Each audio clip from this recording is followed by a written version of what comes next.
네, 안녕하십니까. 신지식인 정인태입니다. 저는 국립 한국복지대학교 특임교수를 역임했습니다. 네, 한국말 모르는 외국인 부엌할 활보. 네, 이 기사가 나왔는데요. 한번 보겠습니다. 네, 연합뉴스에서 한국말 모르는 외국인이 부엌칼 들고 활보하다 테이저건에 맞았다, 이렇게 얘기를 하고 있어요.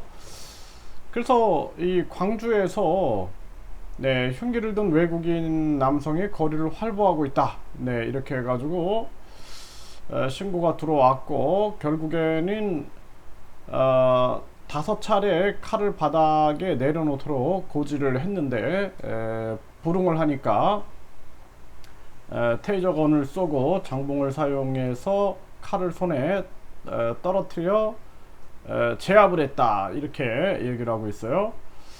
그래서 통역관이 도착을 해가지고 의사소통을 했는데, 자취방에서 오리고기를 손질할 조리도구가 필요했다. 친구 집에서 부엌칼을 빌려오던 길에 경찰과 마주쳤다, 이렇게 얘기를 했어요. 그래서 이 베트남 국적 20대 남성이다, 이렇게 얘기를 하는데요. 그러면은 이게 이 자취방이다, 오리고기를 손질한다, 이렇게 되면은 아마도 비자가 있는 거죠. 관광객은 아니죠. 관광객은 아니고 비자를 가지고 이제 한국에 들어왔다. 뭐 자취방이다 그러니까 뭐 근로자 아니면은 유학생일 확률이 높은데요. 이 한국말을 몰랐다, 이렇게 얘기를 하고 있어요. 그래서 지금 이게 제가 항상 법무부에도 주장을 했던 게 뭐냐면은 한국어 능력 강화를 해야 한다라는 거예요. 그래서 뭐 우리나라에 농어촌 중소기업에 근로자가 없다 그래가지고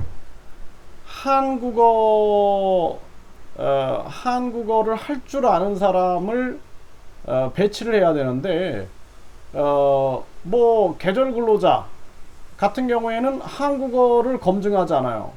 뭐 중소기업에서 일하는 근로자들은 한국어 능력 시험이 필요하죠. 그래서 뭐 한국어를 아주 기초 정도 하는 수준을 요구하게 되는데, 그런데 이것 또한 마찬가지입니다. 사실상 어느 정도 한국어를 할 수 있게끔 검증이 돼야 되고, 또 외국인 근로자, 계절 근로자 같은 경우에는 농어촌에 배치가 되는데 한국어 능력을 검증하지 않아요.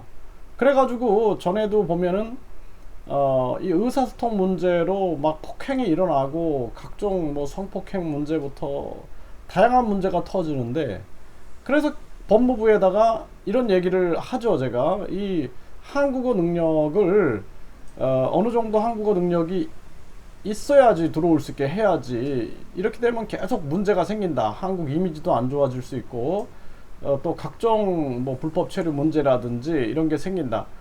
공무원들 하는 얘기는 그러면 계절을 놓칩니다, 이런 얘기예요. 계절에 일을 할 사람들이 한국어까지 공부하면 놓칩니다.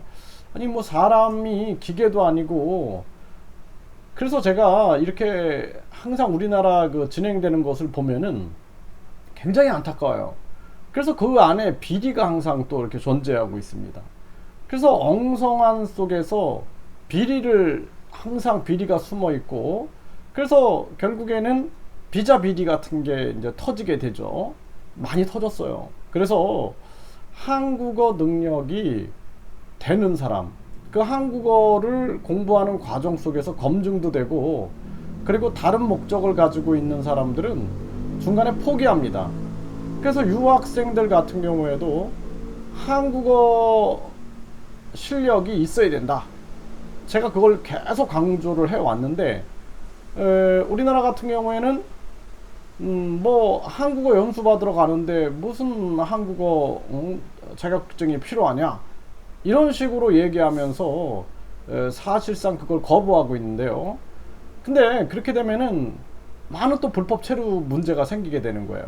그래서 유학생들 같은 경우에도 한국어 연수를 받으러 간다 할지라도 기초 한국어 능력은 있어야 된다는 거예요. 그리고 요즘에는 인터넷을 통해서 뭐 유튜브라든지 충분히 자기가 6개월만 공부해도 한국어, 기초 한국어는 공부합니다.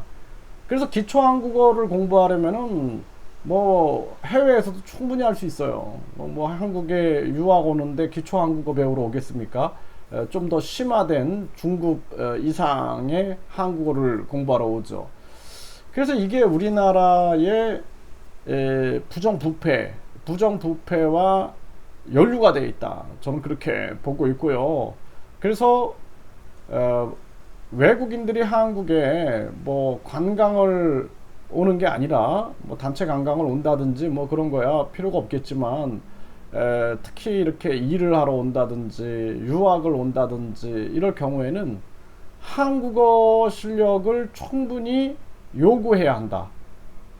그리고 그 과정 속에서 이런 범죄 예방 교육이라든지 이런 것들이 없으면은 앞으로 한국에서 많은 외국인 범죄 그리고 저출산 고령화 속에서 계속된 불법 체류 문제 뭐 문제를 낳는 그러한 상황들이 계속 발생될 것이다 이렇게 말씀을 드립니다.